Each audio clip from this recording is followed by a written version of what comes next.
వనస్థలిపురంలో RS brothers mega shopping mall Akkineni Naga Chaitanya మరియు Sobhita గార్లచే September 26న ఘన ప్రారంభం.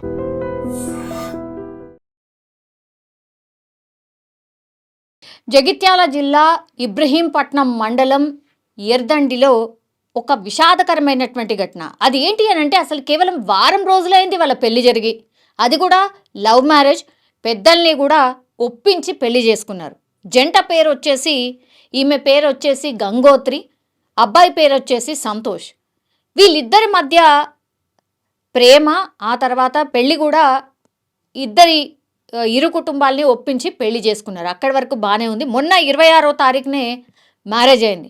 మ్యారేజ్ అయిన వారంకే ఇప్పుడు దసరా పండగ. దసరా ఎంత పెద్ద పండగనో మనందరికీ తెలిసిందే. సో దసరా పండగకి అమ్మాయి వాళ్ళ అమ్మగారింటికని వచ్చిందనమాట.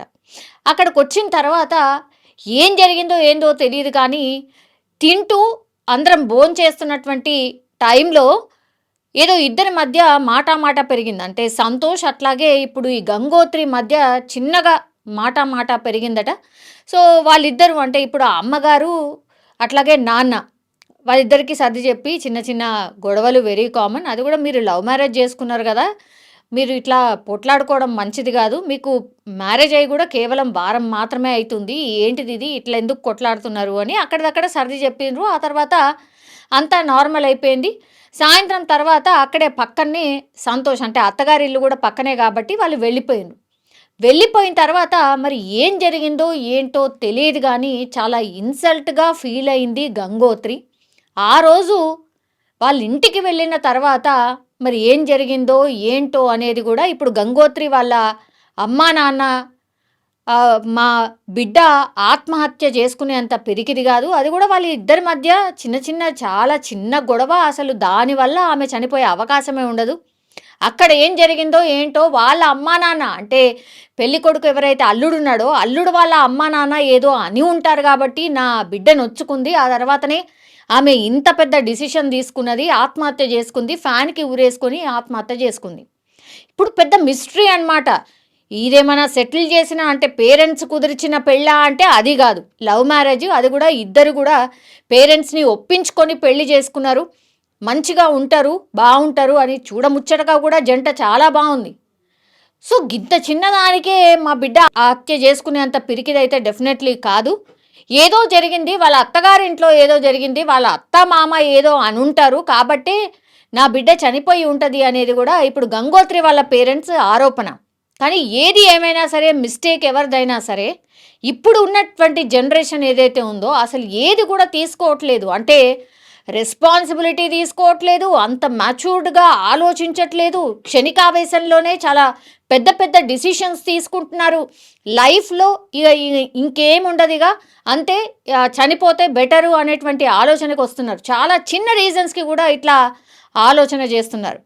మరి ఈ ఆలోచన ధోరణి మారాలి అంటే మాత్రం డెఫినెట్లీ ఇప్పుడున్న స్ట్రెస్ లైఫ్లో చాలా మట్టుకైతే కౌన్సిలింగ్స్ అవసరం.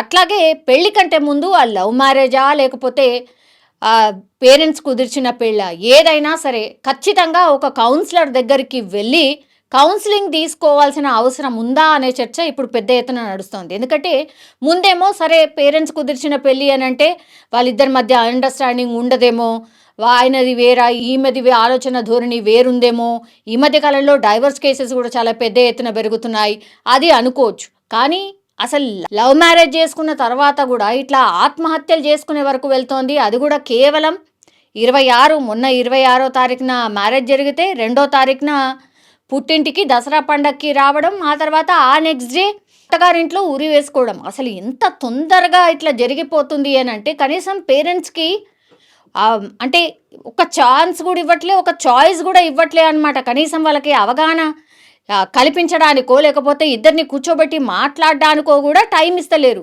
ఇంత భయంకరంగా జనరేషన్ ఇట్లా అయిపోయింది ఏంటి అనేది కూడా పెద్ద ఎత్తున ఇప్పుడు పేరెంట్స్ ఆందోళన చెందుతున్నటువంటి పరిస్థితి అయితే కనిపిస్తుంది. ఇది చాలామంది పేరెంట్స్కి కూడా ఇప్పుడు ఈ ఇన్సిడెంట్, ఇప్పుడు అమ్మాయి చనిపోయింది కాబట్టి మనం ఇట్లా మాట్లాడుతున్నాం, కానీ ఎంతమంది పేరెంట్స్ మనసులో మాటనో ఇది. ఎందుకంటే చాలా చిన్న వాటికి కూడా ఇద్దరు చాలా పెద్దదిగా భావించి మాట్లాడకపోవడం, లేకపోతే నేను డైవర్స్ ఇచ్చేస్తా అనడం, ఇట్లాంటి చాలా అంటే చాలా కేసెస్ పెరిగిపోతున్నాయి. కూర్చోబెట్టి కౌన్సిలింగ్ చేసిన తర్వాత కూడా కొన్ని జంటలు కలిసిపోతున్నాయి, కానీ కొన్ని జంటలు అసలు కలవట్లేదు, మేము మొహమే చూసేది లేదు అన్నటువంటి మాట చెప్తున్నారు.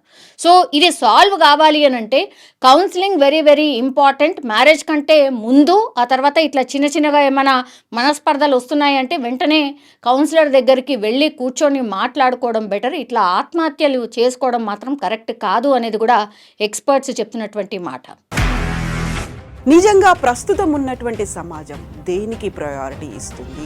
ఆర్థిక సంబంధాల చుట్టూ మాత్రమే తిరుగుతోంది. మళ్ళీ ఎన్నికలంగానే చాలా విరక్తి కలుగుతాను. మంచి అనిపిస్తుంది కదా, లేడీస్ కూడా ఛాలెంజింగ్ జాబ్స్ చేసినప్పుడు చాలా బాగుంటది. ట్రాఫిక్ అసిస్టెంట్స్ గా నియమించిన ట్రాన్స్జెండర్స్ అందరితో సాల్యూట్ చేయించుకుంటున్నారు. ఫుడ్ డెలివరీ ఇవ్వటానికి వెళ్ళినటువంటి డెలివరీ బాయ్ అనిల్ పై కళ్ళ ముందు